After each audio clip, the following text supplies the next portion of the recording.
നാളെ കേരളത്തിന്റെ പുതിയ മുഖ്യമന്ത്രിയായി ഞങ്ങൾക്കേറെ സ്നേഹവും ബന്ധവും പരിചയവുമുള്ള ശ്രീ വി ഡി സതീശൻ അദ്ദേഹത്തിന്റെ പുതിയ നിയോഗം തുടങ്ങുകയാണ്.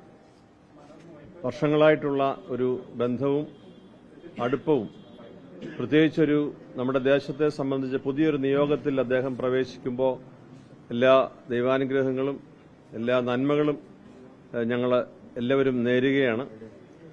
ആ സ്നേഹബന്ധത്തിലാണ് ഈ തിരക്കേറിയ ദിവസത്തിന്റെ തിരക്ക് പിടിച്ച ഈ മുഹൂർത്തത്തിൽ ഇവിടെ വരുന്നതിന് അദ്ദേഹം ഔദാര്യം കാണിച്ചത്.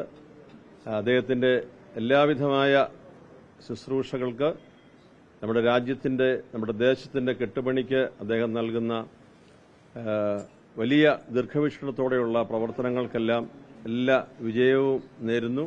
ദൈവം കൂടെ ഇരിക്കട്ടെ എന്ന് പ്രാർത്ഥിക്കുന്നു. അദ്ദേഹം ഇപ്പം പറയുന്ന ഒരു കാര്യമുണ്ട്, മതനിരപേക്ഷതയ്ക്കാണ് ഞാൻ മുന്നോട്ട് നൽകുന്നതെന്ന് നിയുക്ത മുഖ്യമന്ത്രി പറയുന്നത്.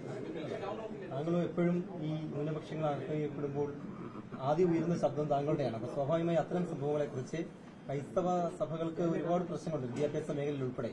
അത്തരം ഏതെങ്കിലും കാര്യങ്ങൾ ഇപ്പോൾ ചർച്ചയായിട്ടുണ്ടോ? അദ്ദേഹത്തിനോട് പറയാൻ എന്താണുള്ളത്? ഇപ്പോൾ ഒരു പ്രശ്നവും ഇല്ലല്ലോ, കാരണം മുഖ്യമന്ത്രി ആയിട്ടില്ലല്ലോ.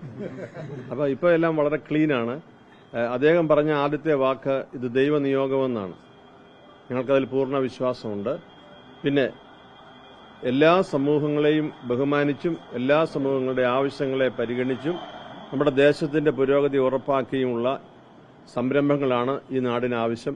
അതിന് ഞങ്ങളുടെ എല്ലാ ശക്തമായ പിന്തുണയും അദ്ദേഹത്തോടൊപ്പം ഉണ്ടായിരിക്കും. ഇപ്പോൾ ഒരു വിഭാഗമായിട്ട് പറയുകയല്ല, കേരളത്തിന്റെ എല്ലാ സമൂഹങ്ങളെയും മാനിക്കുന്ന ഒരു ഭരണം അദ്ദേഹത്തിൽ നിന്നുണ്ടാകും എന്ന് ഞങ്ങൾക്ക് ഉറച്ച വിശ്വാസമുണ്ട്.